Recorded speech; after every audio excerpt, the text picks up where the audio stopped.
Assalamualaikum warahmatullahi wabarakatuh. Waalaikumsalam. Menyahna salah na alun simak video Abu yang kalipah bak channel lain. Jadi menyahna salah alun dengar na surah bak tajuk undangan yang tak tulisnan bak amplop. Kemudian kado.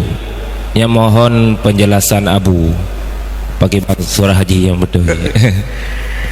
Kado istilah bahasa Arab pun ada. Ia adalah berlaku adat muawadah di jikutan. Itanya terjawab gop tambah sedekah dino. Digop wate terjak wate pu itanya ibu digop ditanya terjawab gop digop wate jak wate ibu sedekah itu mah dalam masjid dina. Dia menurut adat. Jadi dalam adat itu muawadah berarti dia data jejak tajak gop tambah kado, jak bagi nyopi payah bakado. Banyak cuma jino kena ledom kena sedekah jariah, kadang-kadang sedekah ikhlasan dalam purlai kau jangan kado.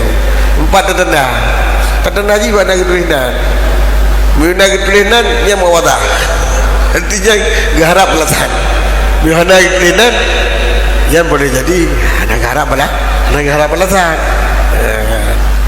mesti mana haji benar luan mukhauri yang lu jak lu tulinan yang dalam arti luan hotel mukhauri lu gede lu harap berjak hotel jak lu banyak wajib jak walimah kan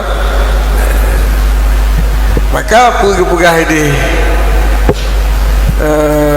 dalam yana hari kedua itu adalah dalam waktu bah waktu kita terjemahkan masalah jak baru meninggal jak baru meninggal waktu jak takziah ya jam doa tahlilan lah masa katanya waktu kejelaskan tahlilannya bila dijak gop bagi tanya dan jiba waktu meninggal urip kita tanya ya waktu tajak bagi tanya gop kaji wajib tinggi lagi kado tu berarti hukum kadonya wajib belah dia waktu tajak bayar berjumpa dah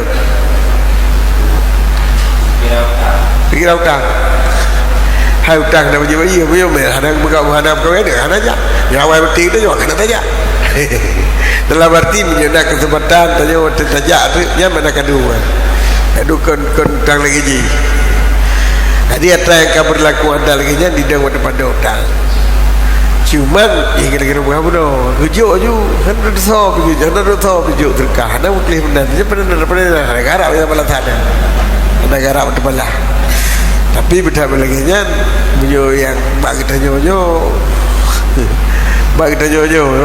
beliau rujuk kado harap lah pada gebak kado tulis ke dia jan cikarap pada gojan pada kado ji maka jangan kenyam dia wajib mai rujuk sedekah nampaknya ada payah